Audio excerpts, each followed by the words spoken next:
We'll start out the early ice report for right now. We'll start it on Red Lake. Everyone knows about the fiasco that happens yesterday. There's a big crack and a bunch of people got stranded and rescued. Talked to West Wind. They're still letting people out over there. The crack luckily didn't affect them. Their last ice check, 4 to 6 inches. And then when you get in those areas where there's a little bit of snow, obviously there's a little bit less. So absolutely you want to use caution, especially if you're checking, if you're checking along and you're walking in some snow and stuff, you really want to check that stuff.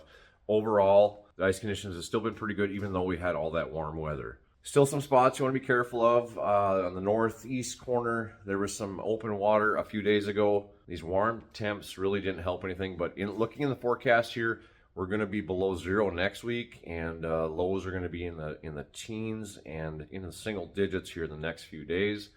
Got a nasty bout of wind coming possibly tomorrow. We'll see how that plays into it. So make sure that you're not going out before daylight. Just check the ice as you go. Just be really careful. But as of right now, West Wind is still open. And maybe you want to call there in the morning or whatever before you're going to go out, just to check and see that nothing has happened overnight. Just they post on Facebook quite often too. You're looking to get up on Red Lake. West Wind has a bar and grill, bait and tackle. They got pretty much everything you need. So if you want to get on Red Lake, check out West Wind Resort. Went up and spent the day up on Lake of the Woods yesterday, come back this morning, went out and did a little spearing on the Rainy River, bay off of the river. That was about 4 inches of ice. As I got closer to the contour, that drop out to the Rainy, the ice got considerably thinner, so I backed up. Marshall and I went and did a look at the lake, and doesn't look very good right now. I'll let Marshall tell you all about that. Well, we're looking at, right now, bays and the river are frozen over. Been out checking, looking at the lake daily. Was at the lake yesterday. Took a look at it. We got some work to do there. Pretty open. The next few days, we're supposed to get some wind tomorrow. Hopefully we don't have a lot of ice built up tonight before the wind hits us. And after that, looks like the winds die down. And next week, we're really going to start making ice. It looks like we got some double digit into the teens below 0 coming, and highs in the single digits above 0, which is really going to help. Hoping to get going in about the next week and a half. We are doing some tip-up fishing in the bays, the smaller bays. We do have some openings available. Tip-up fishing is always fun. Spearing is a good time. There's a couple outfitters that do also do some spearing. Just remember, when you come this early of ice, please use extreme caution. It's always a good thing. A spud bar with you, because ice conditions, obviously, they change within a few feet. We do have a few openings left for New Year's weekend. Other than that, our weekends in January are getting a little tight. We have some weekend availability in February left for both sleepers and day houses. Midweeks, we do have some midweek openings also, and we are running a midweek special at the St. Paul and the Fargo ice shows. If you guys come and check us out there and want to book it at the ice show, we're offering 10% off our midweek specials. So I was going to do some ice checking with Wes Harder from Wes Harder's Guide Service yesterday out of Warroad, out of Swift Ditch, but it wasn't good. No ice to really check, just a little bit. You get out about a quarter mile and it's open water. And let Wes tell you the rest of the story.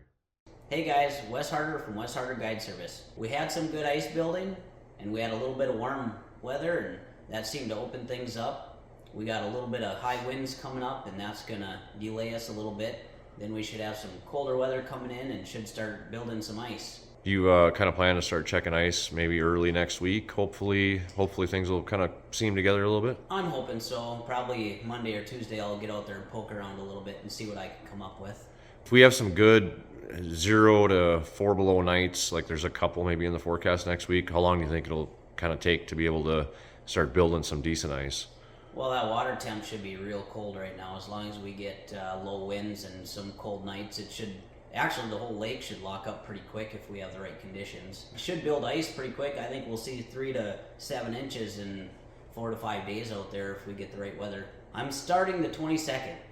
Even if ice is ready a little bit before that, that is my scheduled start date, and that's just to allow time enough to get safe ice and make sure that we don't have any incidents out there. The biggest thing about running a service like this is make sure that all your clients are safe and everything's good and everybody has a good time out there. What do you got for openings coming up? I got midweek stuff available in January, and I've got December 22nd to the 25th that is open for some day houses, and got 4 or 5 sleepers left in that time. I've got all Lumilites. They're skid houses, aluminum houses. They're lightweight houses, and they're pretty cozy. So it's a West Harder Guide Service, 218-242-0416. And if you guys are out there getting ready for ice and you're looking for a fish house, make sure you check out solderbloom.com or go on to Facebook, and it's Illumilite LLC. Got a great company. So up at the northwest angle, talked to Richard from Youngs Bay Resort. He says that they did stake a trail from the angle to Wendigo. He says the ice is pretty minimal right now. Not really anybody out fishing, 3 to 4 inches. But if you wanted to go up there and go tip up fishing, you could probably do that. You just have to really, really be careful and stay pretty close to Youngs Bay. They're looking at getting going. I think Richard said the 15th of December is kind of what their plan is. They have got some scattered availability early on. They're starting to fill up. So if you are looking to get up to the northwest angle, you want to book your trip pretty soon. I'm going to be going up there for the weekend. I'm going to try to do some fishing, and we'll do some more ice checks and kind of pass that along as we go. I'm going to check in with the guys out on Devil's Lake tomorrow and hopefully get a report on that either Wednesday or Thursday, what's going on out there, especially after this big wind kind of comes through. And we'll revisit Lake of the Woods again on Friday. So that's kind of what's going on right now for ice conditions. Some colder weather coming. Things are going to speed up and probably come together pretty well. Big wind tomorrow is going to see what that's going to do. Hopefully some cold temps will erase whatever damage that does here very soon. So if you're going out, be careful. Make sure you check that ice. We'll be back again with in a couple days with another ice report. So appreciate you watching. Hope you can get out and enjoy God's great outdoors, and we will see you on the next one.